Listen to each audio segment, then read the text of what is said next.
Hey y'all, my name's Jen. I'm a health and life coach on a mission to empower women, and this season I call the messy middle. We believe it's never too late to dream your wildest dreams and to build lives freed from the shoulds and have-tos. Here, we talk to ourselves like we do our girlfriends and our sisters and daughters. I will share stories and resources with lots of encouragement and a little bit of tough love to drive you toward action. In this podcast, we talk about everything: career, relationships, motherhood, and health. So grab your sneakers and let's go, because she's wild and freed. Welcome back to another episode of She's Wild and Freed. Thank you so much for pressing play, and I can't wait to get into today's episode with you. So today, I release my 42nd episode, and that's so wild to me. I love doing this, and I just can't believe we're already into the 40s with the number of episodes that have been released. And to anyone out there who is working on a hobby, a side project, or building a side business, I am in awe of the amount of work, the passion, and dedication it takes to do these things. Many of you probably have some sort of side hustle or hobby, or maybe you're dreaming of one right now. And it's a beautiful thing to dream up, to work through, and to execute. And it's a lot of work. Podcasting has been super fun for me. And I don't know if I shared this before, but I thought about starting a podcast about 6 or 7 years ago. Something inside of me has always felt like I had something to say. And as I turned 40 at that time, I started to reflect on my life, where I was at the moment, and I began to think about what I wanted to do in the next 40 years. It's an interesting place to be. And I know so many of you are in a similar place, that place that I call the messy middle. So at that time, life was busy with kids and with work, and just things were happening all the time. And honestly, I didn't have enough confidence to start a podcast then. So I continued with life as I knew it. Then after COVID and life got quote unquote back to normal, I had some space and time to think about my wants for the future, my career, and my dreams. I am a big dreamer. I have ideas and visions all the time, and I love dreaming of what's possible. At that point, I was successful in my career in human resources, and it spanned over 20 years of my life. And the thing is, I was feeling stagnant.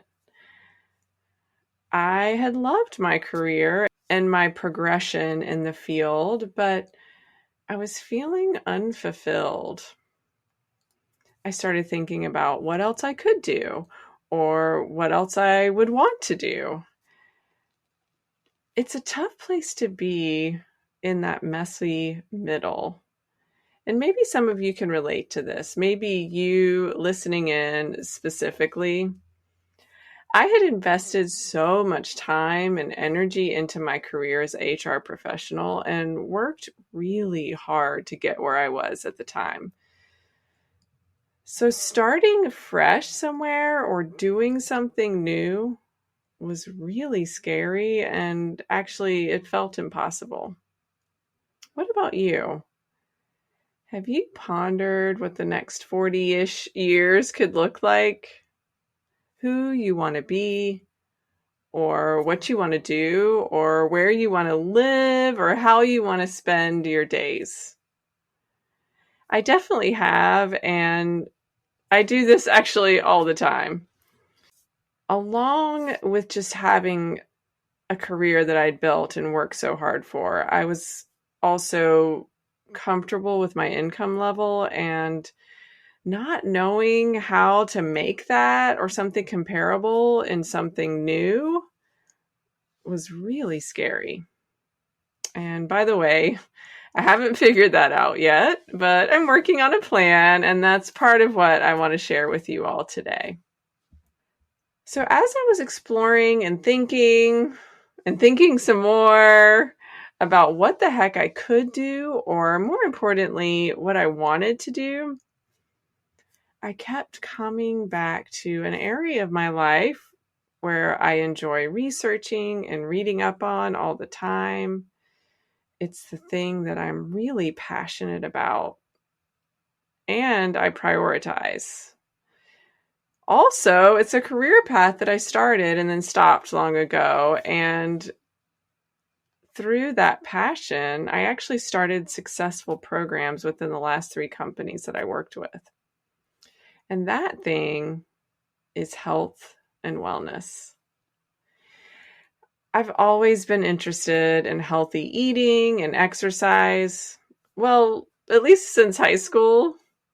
Then in college, my roommate at the time decided she was going to try out to be a fitness instructor for the university recreation department. I was also needing a job and it sounded fun, so I tried out with her. I got the job and was a fitness instructor and trainer throughout my college career. And it was the best job. I worked on campus. I walked to work every day. My hours were amazing.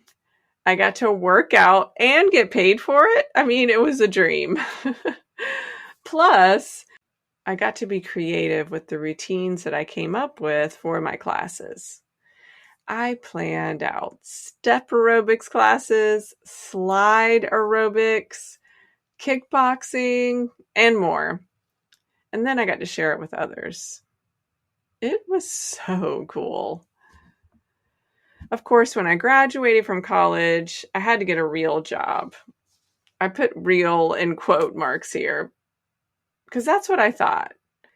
And let me pause here. I had an idea in my head what a real job was. And it's crazy to me now that I didn't consider health and wellness or fitness or personal training a real job.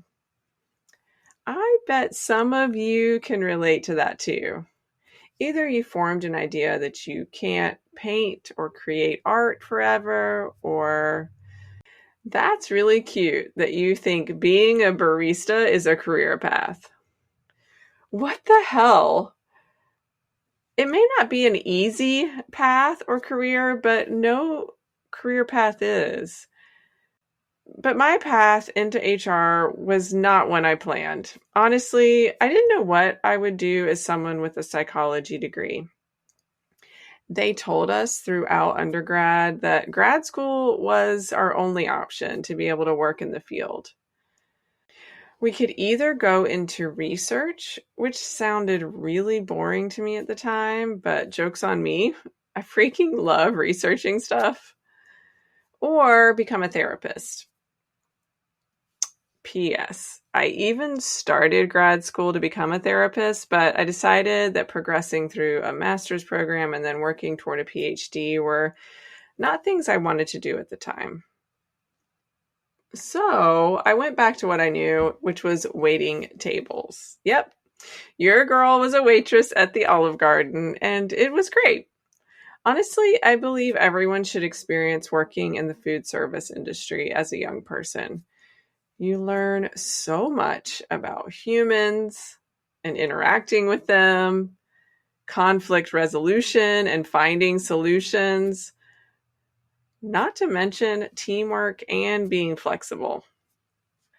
After working at Olive Garden for a bit, I decided that double shifts and getting home at 11 p.m. was not what I wanted to do long term. So I applied for a job as a receptionist locally, which, by the way, I found in the newspaper classifieds. Who else remembers going through the help wanted section in the local paper to find a job? I got the interview and the job, and when they told me what they were going to pay me, I was beyond excited to answer phones.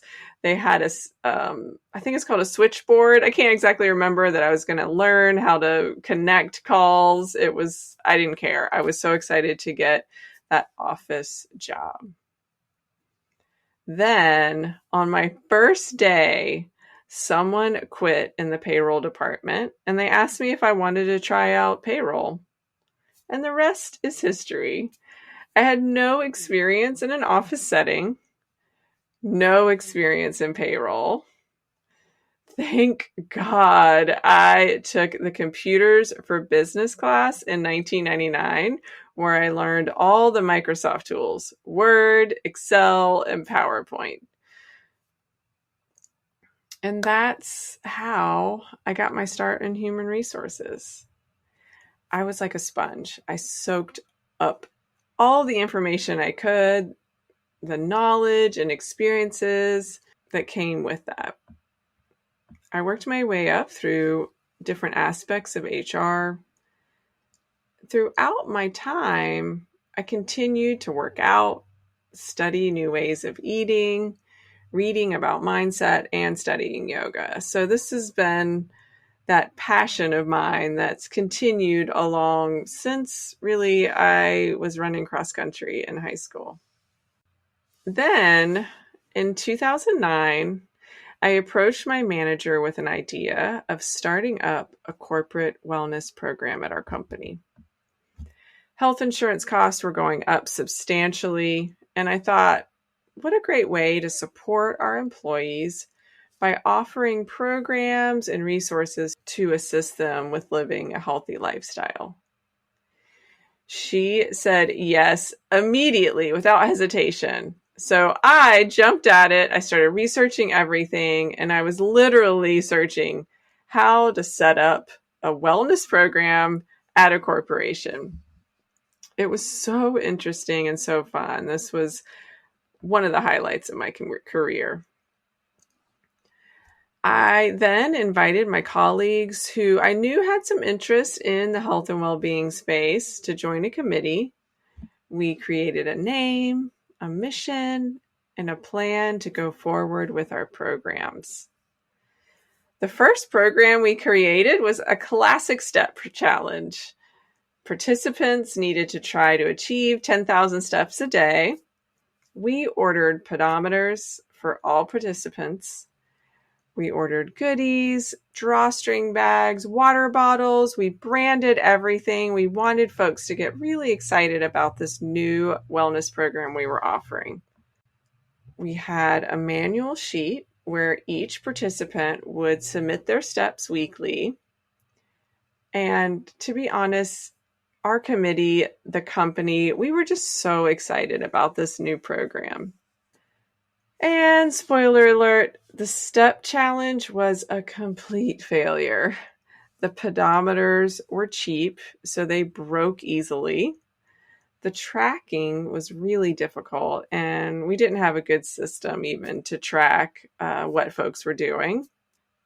And it was a bummer. I mean, the committee and I had spent a lot of time and a lot of money on this. And not only did our systems not work, but our participation was really low. But with that failure, we learned and recalibrated and asked our people, well, what kind of programs would you like to see? We launched a new program, which I don't recall what it was at this moment, but participation grew and engagement in our programming just continued to grow and eventually skyrocket. So all of this to say is, as I reflect on that wellness program and the ones I created at the next two employers, there has been this little flame inside of me that just has never gone out. That flame started growing about 3 years ago when I was asking myself again what I wanted to do, who I wanted to be, and what was my purpose. In March of 2022, so we're fast forwarding from 2009, but in March 2022, I started a program to become a certified health and life coach. This was a dual certification program through the Health Coach Institute and was certified at the end of that year. I formed my company, Freed Coaching Co., in January 2023 and started coaching one-on-one clients through their health journey. The name came to me when I was listening to a training video, actually. I had been writing out ideas, just brainstorming what could I call my company. And I asked for feedback from friends and family. I wanted something that would resonate with potential or future clients. And then I heard my teacher say something like, "What is it that we all want?" And she said, "Freedom." This resonated deeply with me, and I had a visceral reaction to it. I actually was driving, so I pulled over the car as quickly as I could and made sure I put this idea in my phone because I had been tracking some ideas and brainstorming and just throwing stuff in there. So I put in something about free or freedom, just so I could remember. I didn't want to lose that moment. Then Freed Coaching Co. was born. What do women most want? Freedom to choose who to love, when we want children, the career we want, the pay we deserve. Freedom to say no, set boundaries, create a space and environment that's safe and welcoming. Freedom to wear what we want, makeup or no makeup, eat what we want without judgment from ourselves or others. Freedom to live, worship, and play how we want. And the list goes on and on. For so long, we have been shackled by what we thought we should do, who we thought we should be. We were confined by society's norms that made us fit into a box that wasn't even meant for us. Once I came out of the fog of thinking I needed to try harder at being compliant or work harder at being a good girl for my parents, my partner, my bosses, the clarity I got was to create a company totally devoted to a freed life. A life freed from the shoulds and have-tos. Freed from ideas like you should smile more or you should be happy with this or that. You should be a perfect mom and be involved in all the things and do everything for your kids or be the perfect wife and agree to everything your partner wants or needs. And don't put your needs before others. A life freed from feeling like you have to weigh a certain weight or be a certain pant size or have a certain body shape. A life freed from feeling like you always have to be happy or you always have to be supportive. You have to be sure to take care of everything, no matter how tired you are or burnt out you feel. All of those things I mentioned, the things we want to be freed from, these things are not your destiny. They are not what you are made for. Whatever you believe in God, the universe, source, energetics, you were created for this one wild life to live authentically, to nurture your wants and desires, to be hungry, to be loud, to be creative, to have lots of tattoos or none at all, to be a wife or not, to volunteer at your kid's school or send in things instead, to do for yourself, to attune to your own needs, to work outside of the home or inside of it. You, my wild and freed community, you are my why. My purpose with this podcast is to serve you as independent souls who crave more in your life. You who want to travel, who want to start a business, who wants to quit everything and start fresh somewhere new. You who wants to feel amazing in your body, who wants to eat, move, and live a freed life.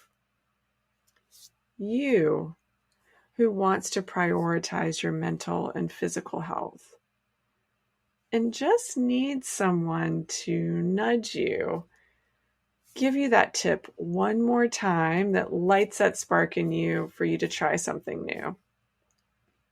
Maybe it's you need that nudge to call a friend, to make a change, to do something that scares you.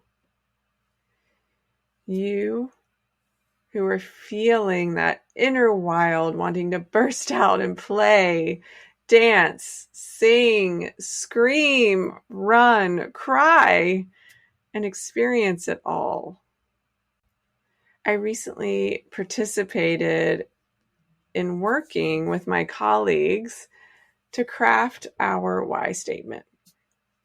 As I did a little research on this, yeah, there's that research word again.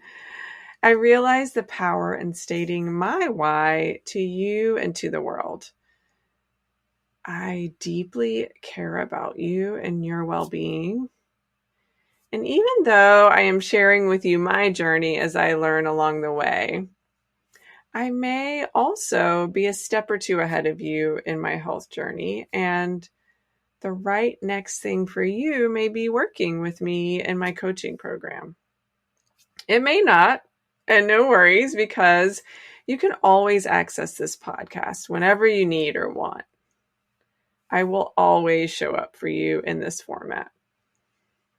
But here is what I believe. I believe that everyone deserves to be seen and heard. I hold space for you as you navigate your health journey through one-on-one coaching. Together, we explore your why and what truly feels right to you, what feels right in your body and your soul.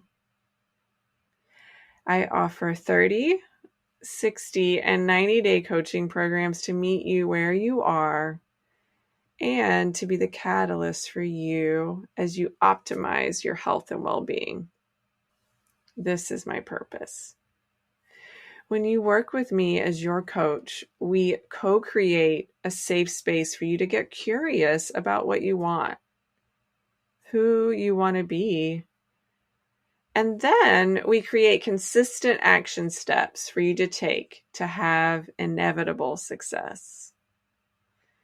This container is a judgment-free zone. And know that when you work with me, I will be part cheerleader, part accountability partner, but most importantly, I am your coach. Each week, I will put out content on this podcast that I hope inspires you and gives you something to think about and is entertaining. My coaching programs will be opening up soon for enrollment, so stay tuned for that. And if you're curious about working with me as your coach and interested in joining the waitlist, please email me at freedcoachingco@gmail.com. You can also check that out in the show notes. Or you can DM or message me through Instagram or Facebook. as always, I thank you so much for listening, and thank you for sharing this message with a friend. I so appreciate you, and I am so excited to continue to build this community together. Talk to you soon.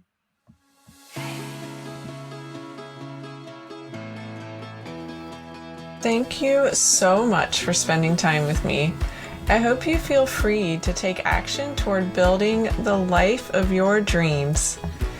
If something in this episode resonated with you, I would so appreciate it if you would text it to a girlfriend so she can hear the message as well. Until next time, stay wild.